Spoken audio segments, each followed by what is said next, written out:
Hi friends, ಯಾವ್ದಾರ ಫಂಕ್ಷನಲ್ಲಿ ಊಟ ಮಾಡ್ಕೊಂಡು ಬಂದರೆ, ಮದುವೆ ಮನೇಲಿ ಊಟ ಮಾಡ್ಕೊಂಬಂದರೆ, ಮನೆಗೆ ಬಂದರೂ ಕೂಡ ಕೈಯೆಲ್ಲ ಇನ್ನೂ ಘಮ ಘಮ ಅಂತಿರುತ್ತೆ. ಇಂಥ ರೈಸು ಲಂಚ್ ಬಾಕ್ಸಿಗೆ, ಆಫೀಸ್ ಬಾಕ್ಸಿಗೆ ಎಲ್ಲರಿಗೂ ಫೇವ್ರೆಟ್ ರೈಸ್ ಇದು. Welcome to Shilpa's culinary. ಇವತ್ತು ನಮ್ಮ ವಿಡಿಯೋದಲ್ಲಿ ಸ್ಪೈಸಿ ಆ್ಯಂಡ್ ಟ್ಯಾಂಗಿ ಸಖತ್ತಾಗಿರೋ ಅಂಥ ಟೊಮೆಟೊ ಬಾತನ್ನು ಮಾಡೋದು ತಿಳ್ಕೊಳ್ಳೋಣ. ಮೊದಲಿಗೆ ನಾನಿಲ್ಲಿ ಧನಿಯಾ ಬೀಜ, 3 ಪಲಾವ್ ಎಲೆ, ಅರಿಶಿನ, ಅಚ್ಕಾರದ ಪುಡಿ, ಸೋಂಪು, ಏಲಕ್ಕಿ, ಲವಂಗ, ಚಕ್ಕೆ ಮತ್ತು ಮರಾಠ ಮಗು ಇದಿಷ್ಟನ್ನು ತೊಗೊಂಡಿದ್ದೀನಿ. ಮತ್ತು 2 ಲೋಟ ಸೋನಾ ಮಸೂರಿ ಅಕ್ಕಿ.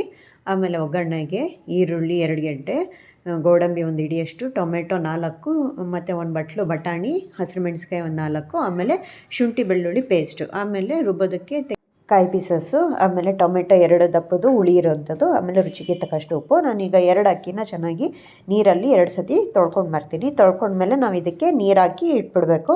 ಸೊ ಈಗ ನಾನು 2 ಲೋಟ ಅಕ್ಕಿಗೆ 4 ಲೋಟ ನೀರು ಸರಿಯಾದ ಅಳತೆಯಲ್ಲಿ ಹಾಕಿಡ್ತಾಯಿದ್ದೀನಿ. ಮತ್ತು ಆಮೇಲೆ ನೀರು ಹಾಕೋದು ಬೇಕಾಗಲ್ಲ. ಈಗ ನೀರಲ್ಲೇ 10 ನಿಮಿಷ ನೆನೆಯೋದಕ್ಕೆ ಬಿಡಬೇಕು.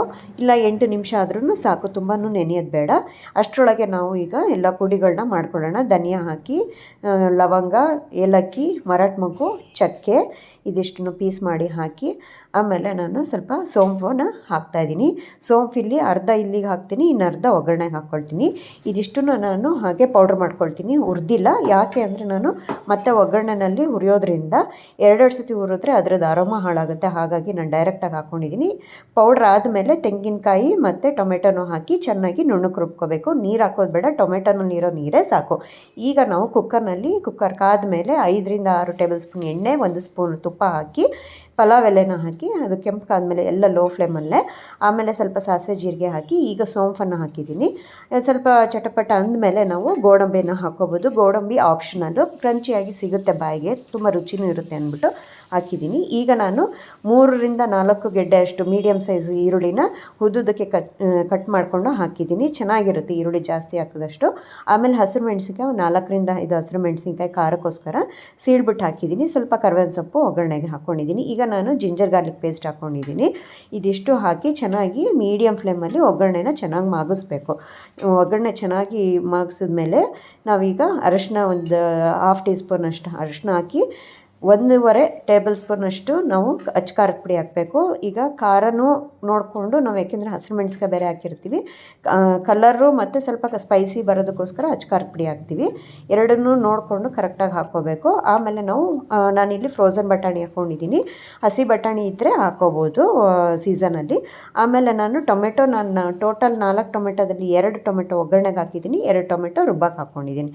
ಎಲ್ಲ ಒಗ್ಗರಣೆಗೆ ಟೊಮೆಟೊ ಎಲ್ಲ ಹಾಕಿ ಸ್ವಲ್ಪ ಸಾಫ್ಟ್ ಆದಮೇಲೆ ಒಗ್ಗರಣೆ, ಈಗ ನಾವು ರುಬ್ಬಿರೋ ಮಸಾಲೆನ ಅದಕ್ಕೆ ಹಾಕಿ ಸೇರಿಸ್ಕೊಂಡು ಚೆನ್ನಾಗಿ ಹುರ್ಕೋಬೇಕು. ಇಲ್ಲಿ ನಾವು ಕಾಯಿ ಮತ್ತು ನಾವು ರುಬ್ಬಿರೋಂಥ ಮಸಾಲೆ ಸ್ಪೈಸಸ್ಸು ಎಲ್ಲ ಚೆನ್ನಾಗಿ ಹುರ್ಕೋಬೇಕು. ಆವಾಗ ಎಲ್ಲ ಮಸಾಲೆ ಚೆನ್ನಾಗಿ ಹುರ್ಕೊಂಡು ಎಣ್ಣೆ ಬಿಡ್ತಾ ಬರುತ್ತೆ. ಆವಾಗ ನಾವು ಈ ಅಕ್ಕಿನ ಏನು ತೊಳೆದು ನೆನೆಸಿಟ್ಟಿದ್ದೀವಲ್ಲ, ನೀರು ಸಮೇತ ನಾನು ಇಲ್ಲಿ ಹಾಕ್ತಾಯಿದ್ದೀನಿ. ಏಕೆಂದರೆ ಅಕ್ಕಿಲಿ ನೆಂದಿರೋ ನೀರು ತುಂಬ ಒಳ್ಳೆಯದು ಕೂಡ, ಅದನ್ನು ಎಸೆಯೋದು ಬೇಡ. ಸೊ ಅಳತೆ ಕರೆಕ್ಟಾಗಿ ನಾನು ಲೋಟ ಅಳತೆ ಮಾಡಿ ಹಾಕಿರೋದ್ರಿಂದ ನೀರು ಮತ್ತು ಎಕ್ಸ್ಟ್ರಾ ಹಾಕೋದು ಬೇಡ. ಆಮೇಲೆ ನಾನು ರುಚಿಗೆ ತಕ್ಕಷ್ಟು ಉಪ್ಪು, 1.5 ಸ್ಪೂನಷ್ಟು ಉಪ್ಪು ಹಾಕಿ ಲಾಸ್ಟಲ್ಲಿ ಕೊತ್ತಂಬರಿ ಸೊಪ್ಪು ಹಾಕಿದ್ದೀನಿ. ಬೇಕಂದವರು ಪುದೀನ ಸೊಪ್ಪು ಹಾಕ್ಕೊಳ್ತಾರೆ, ಬಟ್ ನಾನು ಅದನ್ನು ಹಾಕಲ್ಲ. ಅದು ಬೇರೆ ಥರ ರೈಸ್ ಆಗಿಬಿಡುತ್ತೆ, ಕುಷ್ಕ ರೈಸ್ ಥರ ಆಗಿಬಿಡುತ್ತೆ. ಸೊ ಇಲ್ಲಿ ನಮಗೆ ಕೊತ್ತಂಬರಿ ಅಷ್ಟೇ ಸಾಕು. ಹಾಕಿ ನಾನು 2 ವಿಷಲ್ ಕೂಗಿಸ್ಕೊಂಡಿದ್ದೀನಿ. 2 ವಿಷಲ್ ಕೂಗಾದಮೇಲೆ ಆಫ್ ಮಾಡಿ ಒಂದು ಸ್ವಲ್ಪ ಹೊತ್ತು ಬಿಟ್ಟು, ಒಂದು 5 ನಿಮಿಷ ಬಿಟ್ಟ ಮೇಲೆ ಲಿಡ್ ತೆಗೆದು ನಾವು ನಿಧಾನಕ್ಕೆ ಕೈ ಆಡಬೇಕು. ಬಿಸಿ ಇರೋದ್ರಿಂದ ತುಂಬ ಜಾಸ್ತಿ ಕೈ ಆಡಬಾರ್ದು, ಎಲ್ಲ ಮ್ಯಾಶ್ ಆಗಿಬಿಡುತ್ತೆ ಅನ್ನ. ಆಮೇಲೆ ತಣ್ಣಗಾದ್ಮೇಲೆ ಅದು ಚೆನ್ನಾಗಿ ಉದುರುದ್ರಾಗುತ್ತೆ. ನಾನು ಹೇಳಿರೋ ಅಳತೆನಲ್ಲಿ 2 ಲೋಟ ಅಕ್ಕಿಗೆ 4 ಲೋಟ ನೀರು ಹಾಕಿದ್ರೆ, ಅಂದರೆ 1:2 ರೇಷಿಯೋದಲ್ಲಿ ನೀರು ಹಾಕಿದ್ರೆ ಚೆನ್ನಾಗಾಗುತ್ತೆ. ತುಂಬ ಉದುರುದ್ರೂ ಆಗೋಲ್ಲ, ತುಂಬ ಮುದ್ದೆನೂ ಆಗೋಲ್ಲ, ರೈಟ್ ಅದಕ್ಕೆ ಬರುತ್ತೆ. ಇದು ಟೊಮೆಟೊ ಬಾತು ತುಂಬ ಚೆನ್ನಾಗಿರುತ್ತೆ. ಸ್ಪೈಸಸ್ ಅಂತೂ ಈ ಪ್ರಮಾಣದಲ್ಲಿ ಹಾಕಿದ್ರೆ ಅರೋಮಾ ಸಖತ್ತಾಗಿರುತ್ತೆ. ಬಿಸಿ ಬಿಸಿಯಾದ ರುಚಿಯಾದ ಸ್ಪೈಸಿ ಆ್ಯಂಡ್ ಟ್ಯಾಂಗಿ ಮಸಾಲ ಭರಿತ ಟೊಮೆಟೊ ಬಾತು ರೆಡಿಯಾಗಿದೆ. ಇದನ್ನು ನೀವು ಲಂಚಿಗಾದರೂ ಮಾಡ್ಕೋಬೋದು.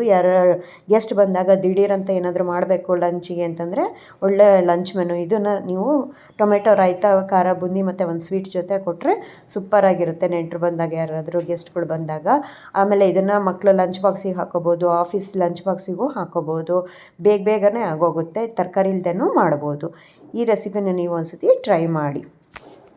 ಈ ವಿಡಿಯೋ ಇಷ್ಟ ಆಗಿದ್ದರೆ ಲೈಕ್ ಮಾಡಿ, ಶೇರ್ ಮಾಡಿ, ಬೆಲ್ಲೈಕನ್ನ ಒತ್ತಿ ಹಾಗೂ ನನ್ನ ಚಾನಲ್ನ ಸಬ್ಸ್ಕ್ರೈಬ್ ಮಾಡಿ, ಕಮೆಂಟ್ ಮಾಡೋದನ್ನು ಮಾತ್ರ ಮರಿಬೇಡಿ. Thanks for watching.